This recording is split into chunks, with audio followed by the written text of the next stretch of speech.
It's the week ending Saturday, the 21st of July, and this is The Week Unwrapped, brought to you by Barclays Corporate Banking. In the past 7 days, we've seen President Trump changing his position on Russia twice, the Thai football team that escaped from the caves conducting their first interviews, and the EU fining Google £3.9 billion. But we're here to bring you some of the stories that passed under the radar this week. Big news not making headlines right now, but with repercussions for all our lives. I'm Olly Mann. Let's unwrap the week. And joining me today from the week's digital team are Jamie Timson, Kari Wilkin and Arion McNicoll. And starting the show this week is Arion. What do you think this week should be remembered for? This week, we discovered the perfect excuse to dodge those awkward phone calls from your boss or mother. So what's the deal? Shouldn't we know by now whether carrying a phone at all times is going to kill us? Well, yes and no. Our current understanding of radio waves says that, in theory, phones shouldn't give you cancer. But we're still doing research to find out whether that's true in practice. I asked John Samet, who reviewed all of this data for the World Health Organization, exactly what's going on. The conclusion was that this kind of radiation is a possible cause of cancer. That means that there's some indication of risk, but not enough to put it up to a higher category, which would be probable or definite. It also means the agency didn't find there was no risk.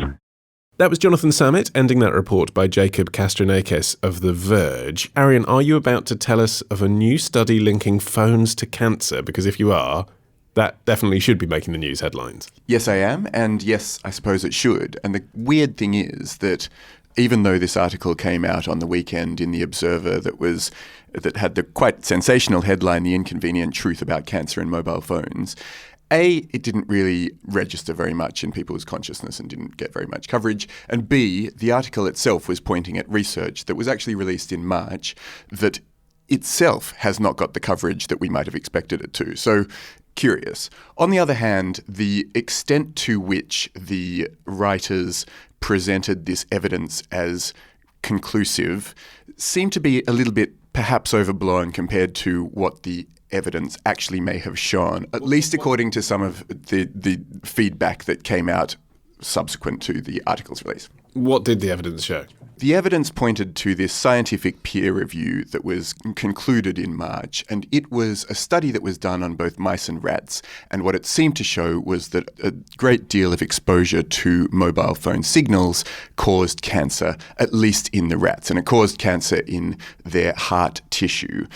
What the article's authors then went on to say was the fact that these findings was not picked up and not reported more widely was evidence that the big mobile phone companies and the big mobile phone networks, which they call big wireless, were acting together to suppress the information in ways that they say sort of takes a page out of the playbook of big tobacco and big oil of distracting attention from the issue and trying to muddy the science with alternative science so as to discredit the clear information that phones cause cancer. Well, if there's anyone on our regular roster of guests who likes a good anti-establishment theory, it's Jamie Timson. Jamie, what did you make of reading this? I thought that Big Wireless released a couple of great albums, if I'm honest. And so I was a bit shocked to hear about the claims. From what I've read and understood, particularly of the research that's happened more recently, is that there seems to be like two things that you can say about cancer and cell phones. And one is that it generally seems that on the kind of research that actually there isn't a link between cancer and cell phones. But we also don't know enough about it to be able to say that as a matter of fact. So it's quite contradictory in a way. The thing about Big Wireless, I think, is very interesting because I think there is clear evidence that there was a playbook that they used in order to discredit the idea of cancer being kind of caused by the mobile phones, particularly in the ideas of saying that we need to continue the argument rather than proving for definite that it didn't cause cancer, or at least proving in some way that the studies were wrong. They just wanted to say that it was continually contested. But when you talk about big wireless, the kind of groups you're talking about, groups like the CTIA, which is basically just a trade body that's there to champion mobile phones and companies that make wireless technology in the USA, I understand what you're saying. They've funded science. Yes, lots of. To question the safety and to try and prove that it's safe. But I suppose in science it's hard to prove the safety of something. It's easier to prove the harm. So if there are some studies that show some harm and some studies that don't, that is legitimate, isn't it? Trying to prove safety is almost impossible. Yes, yeah. And I think the problem comes when, for instance, I mean, there's a great article in The Nation about it. The people high up top brass in Motorola were sitting on scientific research and were going out of their way to try and negate the effects of this scientific research in much in the same way that Big Tobacco did as well. So you can see what their personal interest in doing that is, but you do also think there's something more fishy going on. Except, Kari, everyone is interested in this because everyone is a mobile phone user and everyone knows someone at least who's had cancer. So, I've hosted numerous sort of debates about science and technology, and always someone in the audience asks this question. So it's there. As journalists, this idea that it's underreported just because big lobbies don't want you to talk about it, that just isn't the case, is it? If there was something to talk about, surely people would be writing about it. I think the problem is because there's just so much conflicting findings and, as you said, a lack of definitive proof that a technology is harmful doesn't mean that it's safe. But we are still very much in the early stages with all this sort of technology, and with much wider technology. We're quite an experimental generation. The odds are there's going to be something out there which is the cigarettes or the asbestos of our generation, but we don't yet know what it is. And we're not going to know for quite some time. It's possible it's phones, but as you say, there's so much conflicting evidence. And you could say, well, that's because the big phone companies are throwing in these conflicting reports to sort of smoke and mirrors. On the other hand, it could just be that we just don't know. I think the other problem is that it's really hard to do proper trials on humans with a technology like this. Because one of the most prominent research techniques for testing the effects of a certain technology or drug or whatever on people is through randomized controlled trials where you have one group who are exposed to the medication or the technology or whatever it is and another group that aren't and are given a placebo, and then you see what the difference is between the two. But it's really hard to do that with mobile phones because it's so much baked into our world, and what you're trying to test is hours and hours of exposure over the course of years and years. And so it's really hard to do that experiment in the first place, let alone then get a control group who are willing not to use a mobile phone for years. At the same time that we're all being exposed to microwaves and all these other sort of possible forms of radiation, you can't sort of just put someone in a sealed room and say, you go with a phone and you go without. Okay, but just on the science for a second. I've seen a couple of explainer videos on this. I'm not going to pretend to be an expert. But there's general radiation, which most things give off. FM radios, bananas. And then there's ionizing radiation, which is what you get from X-rays and ultraviolet light and uranium. That's the cancer-causing kind. That's why people in the general public are concerned about radiation as a thing. But if it's not ionizing, there's nothing to say it's cancer-causing in any technology. And yet, mobile phones aren't ionizing. Well, what we know is that ionizing radiation definitely does cause cancer, but what we don't know is whether non-ionizing radiation does not cause cancer. It seems as if maybe it doesn't, but it probably does have other health effects. Specifically, and what has been proven more recently, there's a connection with fertility and mobile phone use, and that is specifically the non-ionizing radiation that phones give off. So even if it's not cancer, and we don't yet know that it's not cancer, there are other negative health consequences of that kind of radiation. And we're moving into a situation where we are actively increasing radiation. The move from 3G to 4G to 5G for the Internet of Things, that is a situation that we seem to have really taken on without checking our thoughts about it. We've decided that what we want is increased connectivity, and at no point have we really stopped and thought, what effect is that going to have on our health, basically. And what's interesting with the underreporting aspect, there was, and I had not heard anything about this, but apparently there was recently a petition signed by 236 leading scientists worldwide, that basically said that the rollout of the Internet Things is going to require augmenting 4G technology with 5G technology, which they said will massively increase the general population's exposure to radiation. And they were calling for more tests into this because it is still relatively untested, as were mobile cars when they first hit the market in the 1980s. But as was television, and we put up giant transmitters all over London. Doesn't make it right.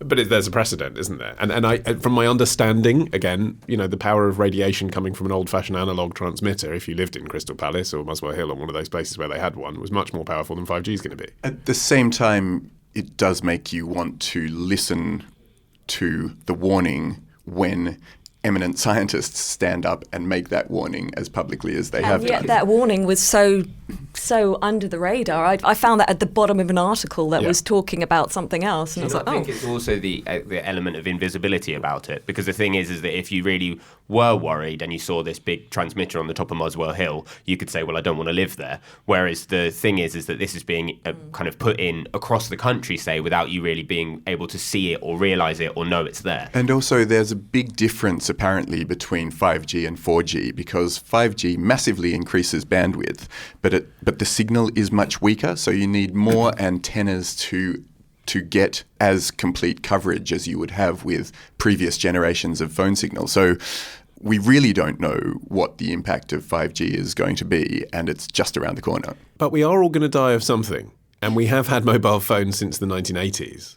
There doesn't seem to be huge uptakes in terms of people dying of brain cancer and related things. There was a new report out in May that said rates of malignant brain tumours have doubled in the past 2 decades. Okay. But that's still a relatively small amount compared to, for example, tobacco and lung cancer-related deaths, isn't it? It's not as if by using mobile phone everyone dies the next year. If we all get to 80 and then we get brain cancer, honestly, I think a lot of the public would say, okay, well, I'll take that risk because I enjoy using my mobile phone. We're going to die of something. Yeah, I think that's true. And I think that it is worth taking at least the main article that this was based on, that Observer article, The Inconvenient Truth, with a bit of a pinch of salt. But I think that nevertheless, what seems likely is that there are health effects related to mobile phones, and it's worth being attentive to those. Worth just having a grain of salt as well, because salt is scientifically provably bad for you. Jamie, what's your story of the week? Was this the week the winds of change swept in?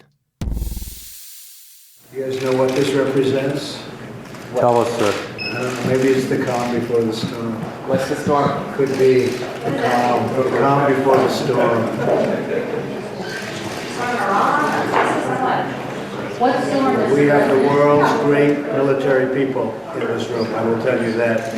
And we're going to have a great evening. Thank you all for coming. What storm, Mr. President? You'll find out. Give us a hint on your answers. Thank you, everybody. President Donald J. Trump speaking last October. Jamie, I've had advance warning from producer Matt that you are about to take us down a classic Jamie Timson conspiracy rabbit hole. Justify yourself. Well, Stevie Wonder perhaps is actually really blind. Okay. But this week, the Apple Store and Apple itself took down a app that was based on giving people updates from the QAnon community. It was the number 1 rated app in the entertainment category and was also number 10 and had been on the site for 2 or 3 months. Okay, I'm just going to use this for my own education. You can help enlighten me as to what the kids are looking at. What is the QAnon community? So, technically, the QAnon community is a group of basically people on the internet who are following. I'm with you so far. Yeah. Who See, what it is, everyone has a computer. Yeah. Yeah. And what do they say? So the internet is like lots of computers connected up together. Yeah. And they are all following the elusive Q, who has been posting on a kind of internet forum called 4chan. Oh, it's a 4chan thing. Posts basically talking about a umbrella idea of political conspiracies that focus in on what we just heard from the clip, which is the storm. So Trump said there's a storm coming. Yeah. And some bloke, we assume it's a man, called Q, or pretending to be called Q. He is posting on 4chan, but I think, and it's a conspiracy theory based on the idea that Donald Trump is a good guy and that eventually all of the investigations and everything, like the Mueller investigation, is actually a kind of plot by Trump to imprison the bad guys who they are seen as Barack Obama, Hillary Clinton, John Podesta, and actually Trump is on the side of good. The reason that I think it's incredibly important that people know about this conspiracy theory is because of the way that it has taken hold of the American right wing, particularly in the past few months. It has grown from just weird things that you've seen on the internet to people. So one guy held up the Hoover Dam recently with guns and was spouting slogans from the conspiracy theory. It's been picked up by right-wing conservative media anchors. So Sean Hannity has talked about it. From Fox News? Yep. And the Trump political cartoonist, he's featured it. Roseanne Barr and Kurt Schilling, who are quite big in the conservative community, have started talking about it. And I think the key thing to learn, I mean, yes, a lot of the things that Q is espousing and the people that follow him or her believe, is quite clearly nuts. But the idea of it is that it's a kind of political ideology that is not in touch with reality. And people are using it to defend Trump against all kinds of arguments and controversies. And it will have an effect in the midterms and the presidential elections. Kari, this doesn't sound new to me. I mean, this particular theory obviously is. I hadn't heard of it. So, clearly it's gathering pace. And if it was the number one app, that's interesting. But there have always been communities with divisive opinions about presidents, and particularly so when those presidents themselves are very divisive. What's new? I mean, it's not new in the sense that this is being seen as an offshoot of the sort of the Pizzagate fiction, where it was claimed that Hillary Clinton was running a child sex trafficking ring out of the basement of a Washington pizza shop that didn't actually have a basement. But I think what is scary is the way this is picking up pace, particularly as we're coming up to the midterms and the next presidential election, which isn't that far off. And a lot of people do actually believe this, and it's such a good way it offers Republicans an alternative view of the world where nothing is actually their fault, because everything is actually a conspiracy overseen by, a cabal of global elites, including top figures in Hollywood and obviously the Democratic Party. They're actually responsible for all the evil in the world. So therefore, Trump can do anything, but it's all just a front, because really he's working with the Mueller investigation to clear out the bad guys and finally clean the system. It's a new form of religion in a way. I think that's the part of the issue, is that you are either a believer or you're not. Well, yeah, but that's a bit of a false equivalence, isn't it? I mean, yeah, okay, you may either be a believer or you're not, but the amount of people who are believers presumably is smaller than 1% of America. I mean, they're not all stupid. There's quite a lot. There's a Facebook, just one single, I mean, there are loads of different Facebook groups, but just one, QAnon Follow the White Rabbit, it's got more than 35,000 members. Well, that's nothing though, is it? Compared to the population, the voting population of America. That's what I'm saying. It's just weirdos talking to each other. The internet has allowed weirdos to talk to each other. What is new about this, Jamie? I don't know whether or not you believe this, but so the Reddit subforum, the Donald, and the memes that they created, things like Pepe the Frog, were a huge part in Donald Trump's election victory. The fake news and the memes that group of people, these weirdos on the internet talking to each other, created, changed everyone's lives. And actually, another reason why this is different from other conspiratorial thinking is that it's already had real-world consequences. Roseanne Barr's career was brought down partly on the basis of this tweet that she made about an obscure Clinton aide who's a big deal in the QAnon community, but really isn't very well known outside of that. And she made this tweet, but the tweet she made was racist, and that's why. For sure, but the fact that he was from. But she was picking up on a message that had been posted on 4chan. It was part of the community. Okay, but she's also always been a weirdo too, right? I mean, she's part of mainstream American culture, and she had a huge sitcom, and she just had a renaissance this year. But I mean, she was a radical feminist in the 70s, and then she was a Clinton supporter, and then she was a Trump supporter. She's always just been saying her own thing, doing her own thing, a bit like Trump. I'm not disagreeing with you. What I'm saying is that it's coming into the mainstream. People are following people like Roseanne, and they may not know as much as you do about her past, and they're engaging with her, and they are taking it onto a mainstream platform, and that's terrifying. And there is a fascinating flow through of information that's starting in the fringy areas of the right-wing media, the Breitbarts and the Alex Joneses and so on, and then leaching its way via the Sean Hannity's of Fox News into then the sort of main reporting part of Fox News, and you end up with something that looks like true information that started in this very peculiar way, like the QAnon community. But let's be clear about the people involved in it are generally baby boomers. They're not your classic 4chan user, the young guy in a basement of his parents. These people are like baby boomers with families who are turning up to these Trump rallies with big Q t-shirts on. There's merchandise about it. And are they Republicans, actually? Yeah. Are they? Because, again, like with Roseanne, I'd say libertarian, really, rather than Republican. Like, is that the thing that they have in are, common? I mean, they're Trump supporters. Right. And so whether or not that's Republican, but they will vote for Trump in the next election, and they will vote for Trump's candidates in the midterms if this is what is believed to be helping him in terms of the overall theory. And you asked how widespread this is. Time magazine recently named Q as one of the top 25 most influential people on the internet. I mean, that's a big deal.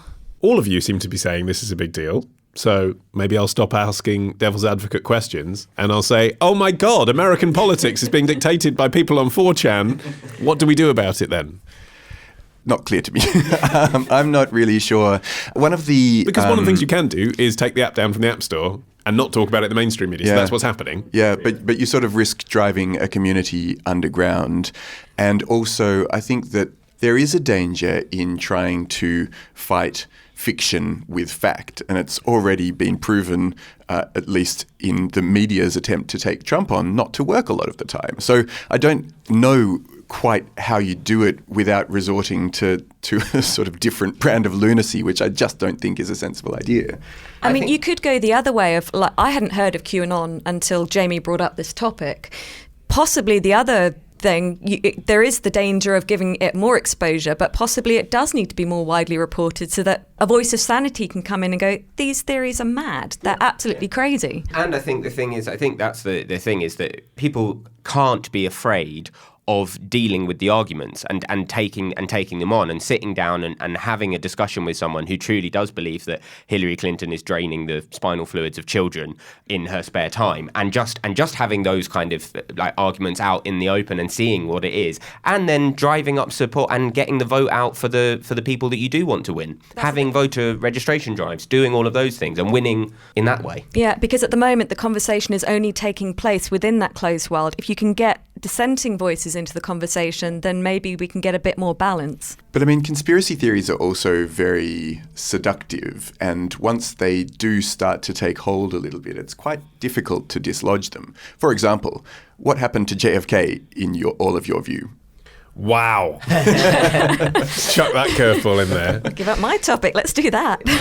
What I was anticipating most people think Oswald didn't do it, don't they? But they don't necessarily know who did. And the CIA had a history of organising assassinations throughout the rest but there's a difference between saying saying most people think Oswald didn't do it and most people believe one of the multiple conspiracy theories about who did do it. Because they don't. There isn't one theory, is there, that everyone can say, oh yeah, that was it. No, that's true, but I'm sure that if you did a survey of any random room, the CIA is going to come up in most of those, in any given sort of control group. So it may be that that JFK was assassinated by the CIA.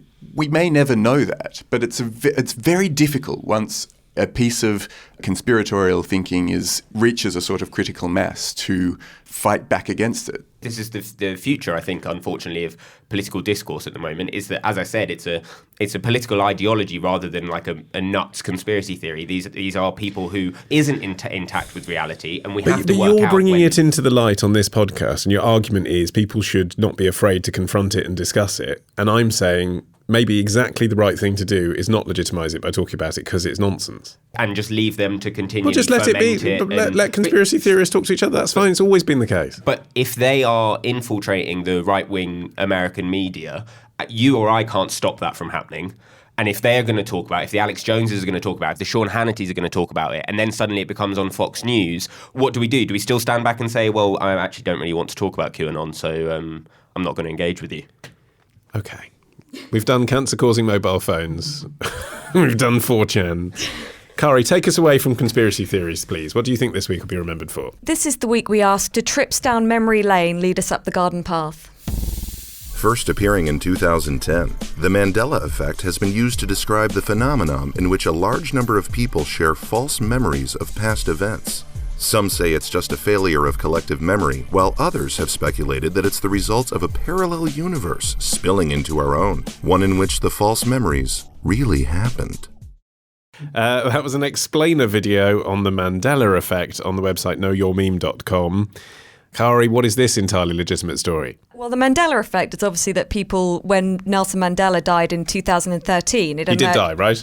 Well, that's the theory. It emerged that a lot of people thought he'd already died and actually had in prison in the 1980s and actually had very vivid memories of protests and funerals and all this, and absolutely convinced.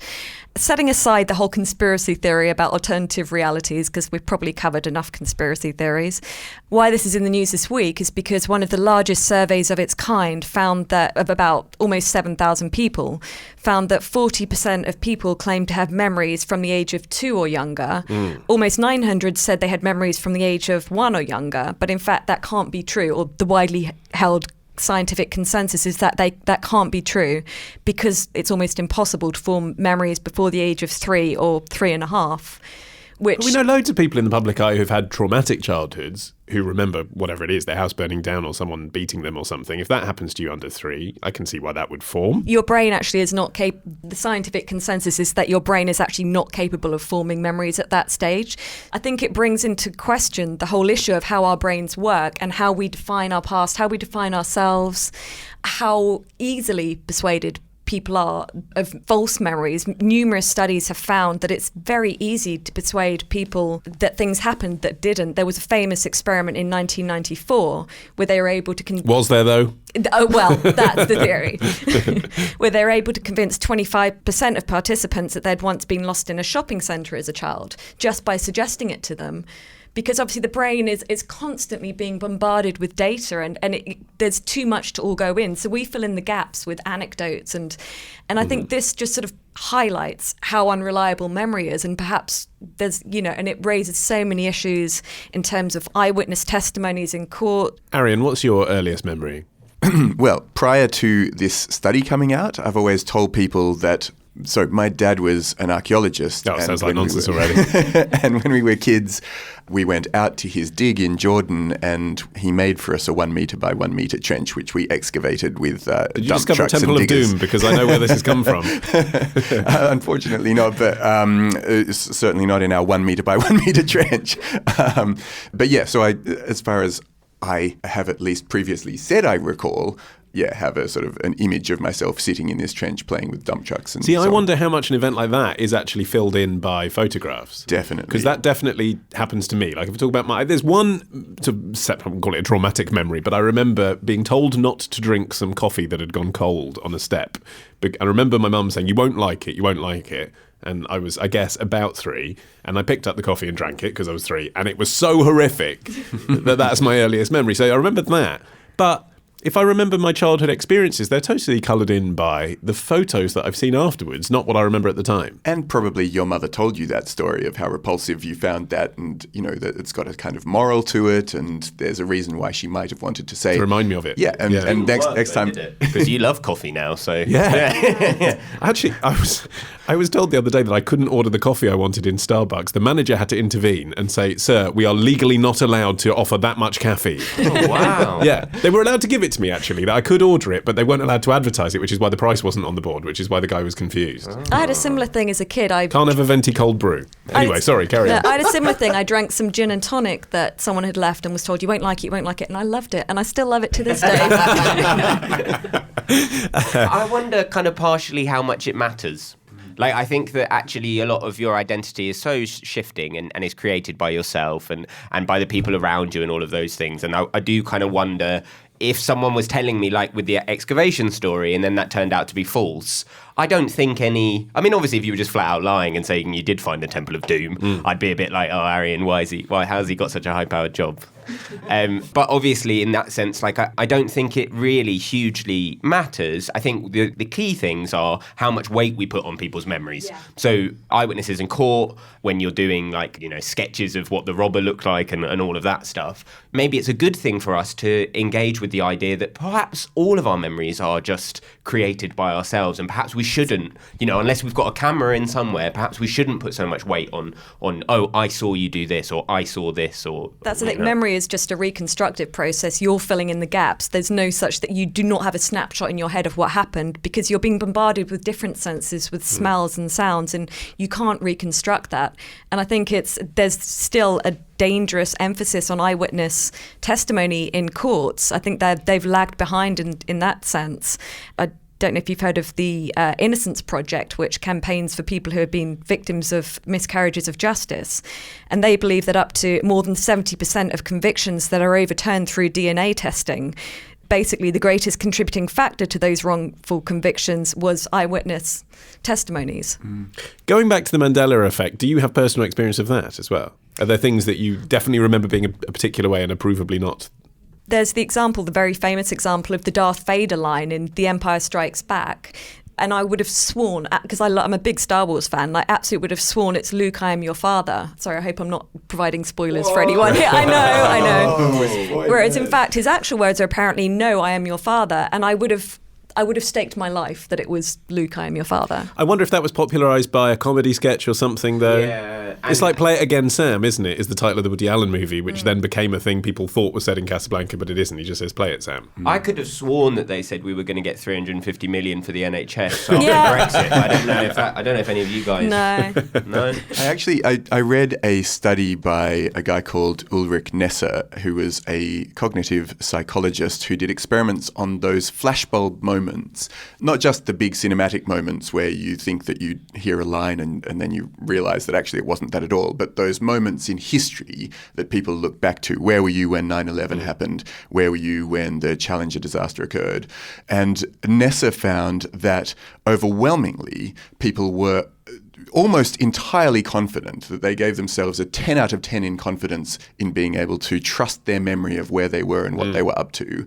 And he said overwhelmingly at least 50% were wrong about it and 25% were completely wrong. So 50% had some incorrectness about what their recollection was. 25% they were way off. They just completely invented this story. And this week they had the thing with Trump saying, when he was in the UK, saying that he had come to the UK the day before Brexit and predicted that it was going to go very well. And then obviously they had all of the facts that showed that he'd come the day after Brexit, and he was just saying, oh, I think it'll be fine. Partially, I imagine, looking at that study, Trump actually does believe that he was there the day before Brexit. And so maybe actually we shouldn't be so harsh on him. I think it has ramifications because all animals learn from the past, and there's the big thing about history. It's what makes a civilization, society.